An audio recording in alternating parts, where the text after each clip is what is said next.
एक बार एक बहुत बड़ा बिजनेसमैन एक छोटे से गांव में जाता है। उसका प्लान होता है कि उस गांव में एक फैक्ट्री लगानी है। वो एक ऐसी जगह तक पहुंच जाता है जहां पर उसके सामने नदी होती है और उसके सामने गांव होता है। अब उसके पास में दो ऑप्शंस होते हैं। एक कि वो सड़क के रास्ते से घूम करके उस गांव तक पहुंचे, जिसमें करीब करीब 8 घंटे लगेंगे, क्योंकि डायरेक्ट कोई रास्ता नहीं है वहां तक पहुंचने का। दूसरा कि सिर्फ 20 मिनट में एक नाव में बैठ करके उस नदी को पार करके उस गांव तक पहुंच जाए। तो अपना टाइम बचाने के लिए उसने उस नाव में बैठने का डिसीजन लिया। वो नाव बहुत ही छोटी सी थी, जिसमें एक तरफ एक आदमी बैठा था जो कि नाव चला रहा था और दूसरी तरफ ये बिजनेसमैन बैठा हुआ था। तो नाव में बैठने की थोड़ी देर बाद उस बिजनेसमैन ने उस नाव वाले से पूछा, तुझे पता है तेरी नाव में कौन बैठा है? तो नाव वाले ने बड़े ही भोलेपन से कहा हाथ जोड़ करके, नहीं साहब मुझे नहीं पता आप कौन है। तो बिजनेसमैन बोला, अरे तू अखबार नहीं पढ़ता है क्या? हर दूसरे दिन मेरी फोटो आती है अखबार में।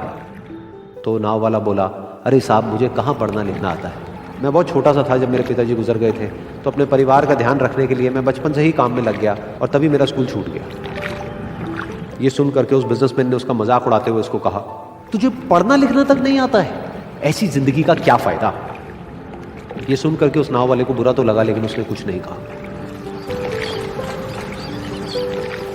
थोड़ी देर बाद वो बिजनेसमैन उस नाव वाले से बोला, अभी कुछ ही दिन बाद ये जो सामने तू जमीन देख रहा है, यहां पर मेरी एक बहुत बड़ी फैक्ट्री होगी जहां पर हमारे ब्रांड की मिनरल वाटर की बॉटल्स बनेगी। उस नाव वाले को बात समझ नहीं आई। उसने कहा, क्या बनेगा साहब? तो बिजनेसमैन थोड़ा सा इरिटेट होकर के बोला कि हमारे यहाँ पर पानी की बोतलें बनेंगी जो तेरे गांव में नहीं बिकेगी, लेकिन शहरों में बहुत बिकती है। अरे कभी तू शहर गया होगा तो तूने देखी होगी पानी की बोतलें रखी होती है दुकानों पर। फिर वो नाव वाला बोला, अरे साहब मुझे कैसे पता होगा, मैं तो कभी इस गाँव से बाहर गया ही नहीं। फिर वो बिजनेसमैन उसके ऊपर हंसते हुए बोला, तू कभी इस गांव से बाहर तक नहीं गया, तुझे पता ही नहीं कि शहर क्या होता है? अरे ऐसी जिंदगी का क्या फायदा? उसकी ये बात सुन करके उस नाव वाले को सच में लगने लगा कि मेरी जिंदगी शायद किसी काम की नहीं है। अपनी इस सोच की वजह से उसका नाव से ध्यान हटा और तभी नाव की टक्कर हो गई एक बड़े से पत्थर से, जिसकी वजह से नाव में पानी भरने लगा और नाव डूबने लगी। उस जगह पर पानी बहुत ही गहरा था और किनारा दूर था। नाव वाले को समझ आ गया कि अब इस नाव को बचाने का कोई तरीका नहीं है और वो अपनी जान बचाने के लिए नदी में छलांग मारने ही वाला था। तभी उसने उस बिजनेसमैन से पूछा, साहब आपको तैरना तो आता है ना? तो बिजनेसमैन घबरा करके बोला, ऐसा क्यों पूछ रहे हो, मुझे तैरना नहीं आता है। उसकी ये बात सुन करके नाव वाले को हंसी आ गई और वो बोला, अरे साहब आपको तैरना तक नहीं आता, ऐसी जिंदगी का क्या फायदा?